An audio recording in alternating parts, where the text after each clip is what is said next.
Today's painting is by Rogier Van Der Weyden, and it's the Deposition from the Cross, painted in 1435. First, a little background on Rogier Van Der Weyden. He is a Netherlandish painter who was from Tournai, France, but spent most of his artistic life in Brussels. We know that he was a highly successful artist who was internationally famous during his lifetime. Van Der Weyden, Robert Campen, and Jan van Eyck are considered the three greatest Flemish painters of the Northern Renaissance. He held the title Painter to the Town of Brussels. As Brussels was where the resplendent court of the Duke of Burgundy was, this was quite prestigious. His early training is a bit fuzzy, as the records were destroyed during World War II. It is believed that he trained under Robert Campen in Tournai. Civil records let us know when he became a master, that he was generous and served on the boards of charities and his guild. We know of commissions his workshop received and payments. With all that we do know, it is surprising that we are less sure about which paintings are his. Van Der Weyden never signed his works. He worked in other artists' workshops before becoming a master, and then, when he was made a master, he had a large workshop of his own. So while we know that he received a commission for a work, we cannot know for certain that he is the one who painted it.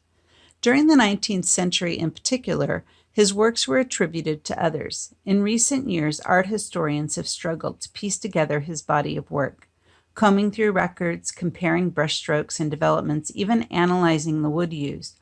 All they can do is come up with a best guess. Some they are more sure of than others. That said, it is agreed that Rogier Van Der Weyden painted the Deposition from the Cross. The painting was commissioned for an altarpiece for the Leuven Guild of Archers for their chapel. Many art historians consider it the most influential work of the 15th century, certainly one of the most dramatic religious paintings of its era. A story that can become so overly familiar that it loses its power is made fresh in Van Der Weyden's hands. His works have been described in great detail by Italian humanists, and his figures, particularly the swooning Virgin Mary, were emulated for the next 200 years by artists in France, Germany, Italy, and Spain. There are several unusual elements to this painting, given its historical context. Van Der Weyden was an accomplished landscape artist, as we can see in any number of his other works. Northern Renaissance painters were known for their mastery of realistic landscapes. Yet in this painting, Van Der Weyden has chosen an almost Byzantine gold backdrop that sets our figures into a cramped, closed-in space.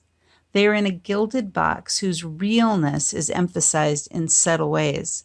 If we look at the top of the painting, where the young servant has climbed the ladder to help remove Christ from the cross, we can see that with one hand he is clutching the bloody nails that he has had to remove to get Christ down. The tip of one of these nails is protruding over the top of the box frame, coming out of the picture frame and into our world. Additionally, it appears that his sleeve has gotten caught on some of the tracery. This device for the composition can appear strange, but familiar to the imagination of a viewer in the 1400s. The theatrical staging is similar to Eucharist plays that were presented in churches. The tableau vivant was a practice of staging people as if they were sculptures to tell a story, and then pulling back a curtain to reveal the tableau. The same is true here. We have a shallow stage and figures who have been carefully arranged as a sculptural frieze, although one would not want to be an actor in this particular play, as that would require holding Christ's body still and the Virgin Mary stopping mid-swoon. Our painting suggests a great deal of movement, but time has stopped and this one moment of anguish is caught. Just as Baroque artists will do over 150 years later, Van Der Weyden has pushed all of the action to the front of the space, forcing us to observe and identify with the grief of Jesus' friends. Ahead of his time, Van Der Weyden has expertly combined a strong use of diagonals with rich colors to create emotional intensity. The painting is large, allowing the artist to paint the figures life-sized. That and an obsessive attention to detail give us a realism on a grand scale that cannot fail to move the viewer. Northern painters were known for their ability to paint textures and for their focused attention to details.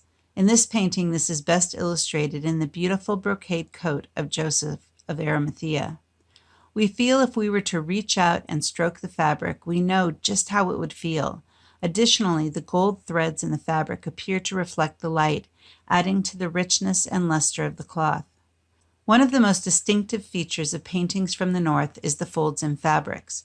Crisp, angular, and precise, artists in the North prided themselves on their ability to drape fabric in this manner.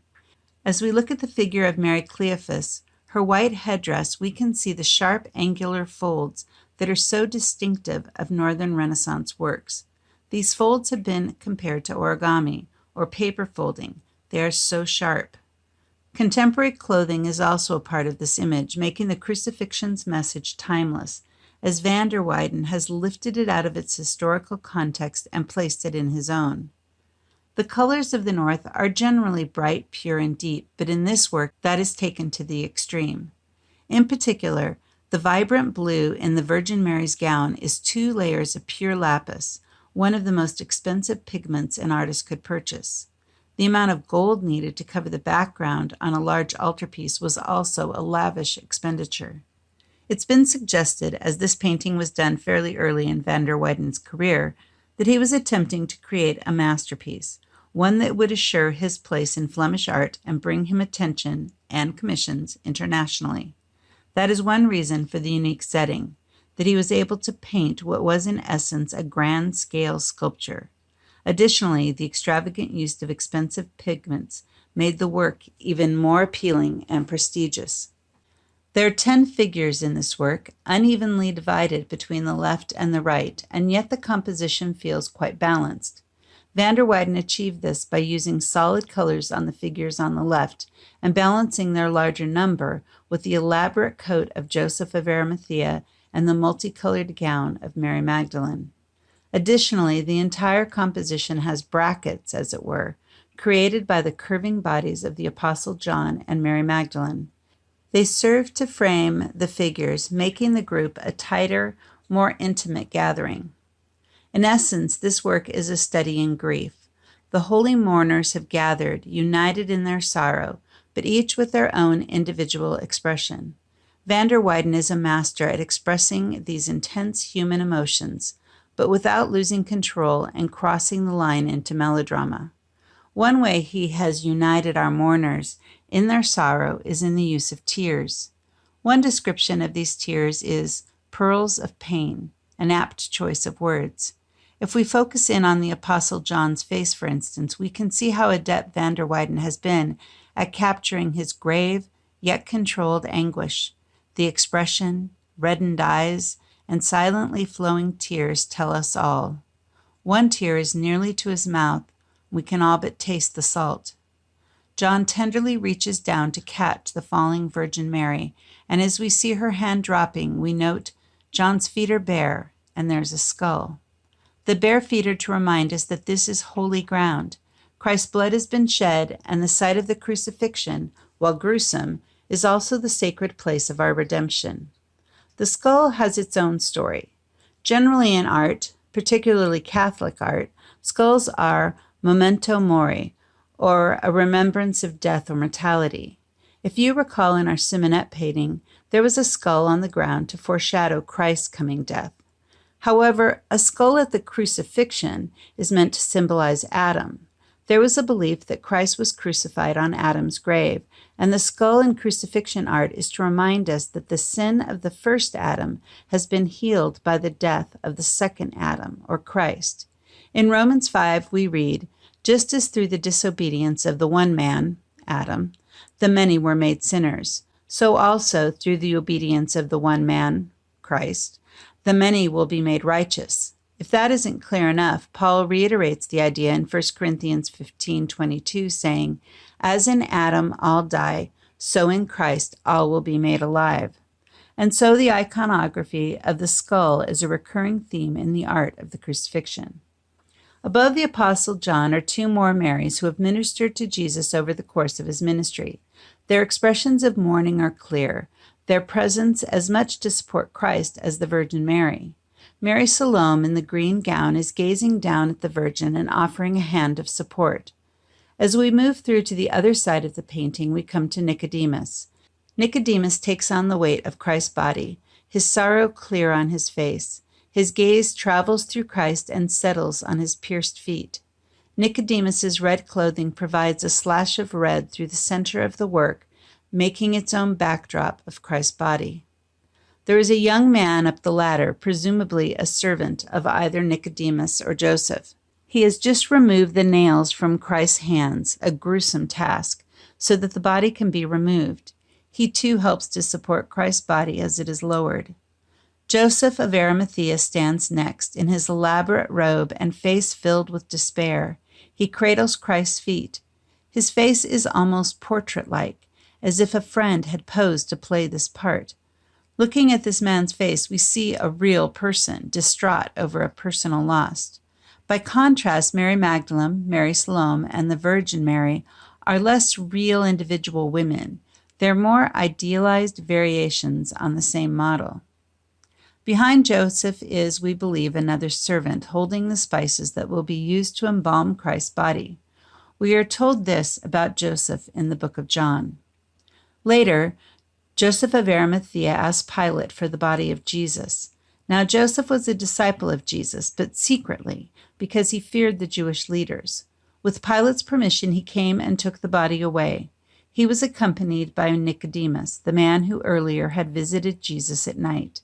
Nicodemus brought a mixture of myrrh and aloe, about 75 pounds. Taking Jesus' body, the two of them wrapped it with the spices in strips of linen. Now, as we move from Joseph, we come to Mary Magdalene. Mary Magdalene's grief is expressed with more abandon.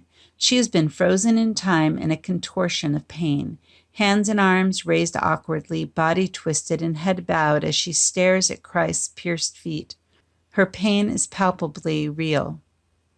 Mary Magdalene and the Apostle John are brackets around the scene, their bodies curving inward and enclosing the drama. Finally, we come to the two central figures in our tableau. Christ's body makes a bold diagonal line across the center of the painting, his pale flesh contrasting with the rich colors behind him. His head lolls down, the crown of thorns pushed painfully onto his skull, piercing his skin and an ear. Christ's arm falls in what will become a recognizable pose when artists want to denote martyrdom. Aside from the wounds to his hand, feet, and side, his body is unblemished, showing no signs of the beatings he's endured. Echoing Christ's posture is his mother, the Virgin Mary. As he falls from the cross, physically dead, she falls to the ground, perhaps emotionally dead. The mirroring of their positions causes the viewer to connect emotionally with the painting. A mother watching her son die is a human story and reminds us of Christ's humanity. This is not the Jesus who will sit in heaven, or even the Virgin Mary portrayed as the Queen of Heaven. This is a dead child and a mother overcome with loss. The image of the swooning Mary is an image that would resonate with artists across Europe, and that is the image that prevails in portrayals of the Passion for several hundred years. This image will change during the Counter-Reformation, when the Church will decree Mary must be shown strong and resolute, not falling into a swoon. Mary's face is deathly pale, paler even than Christ, denoting her virginal purity and her taking on the sufferings of Christ. The white, winding loincloth that winds around Christ's body has an interesting ruffled edge. This same cloth makes up the headpieces of both the Virgin Mary and Mary Magdalene. The two bodies are each presented in a graceful curve, suggesting an archer's bow. In the Middle Ages, a crossbow was a common metaphor for Christ on the cross. The bow is the cross, and the string is Christ's body, strained and stretched in his suffering. Henrik von Neustadt, a poet at the time of this painting, wrote, "He was laid out on the cross. There were his pure limbs, and his arms drawn like the string of a bow." The body's allusion to a bow was fitting imagery for an altarpiece that was going into the chapel for the Guild of Archers. Van der Weyden included an additional crossbow in the tracery in the top right corner of the work as well. Christ and the Virgin Mary's body are on a downward vertical movement that is to foreshadow Christ being lowered into the grave. The Virgin echoes his movement. In a similar way, we know that Mary has just fainted and that in a few moments she will rise. In the same way, in a few days, Christ will also rise. Van der Weyden has made a cross with 2 diagonal lines. The first, that is Christ's body, is hard to miss. The second is one that is much more subtle, but obvious once you see it. Joseph of Arimathea's gaze gives us the meaning of the entire painting. If we follow Joseph's gaze, we see that it runs through Christ's hands, then through Mary's hands, and finally to the skull. Just as Christ is known as the second Adam because his death reversed the death sentence that Adam's transgressions had brought to humankind, so Mary is known as the second Eve because she responded with obedience to God, and with her obedience began the chain of events that culminated in Christ's death and resurrection. In that one glance, we have the sin of Adam, the fall, and humankind's redemption. Thanks for watching. Make sure to like this video by giving us a thumbs up below, and make sure to subscribe so you don't miss great commentary on classic works of art. KellyBagdanoff.com is your source for great content and curriculum, as well as devotional materials using the medium of art. Make sure you visit and subscribe.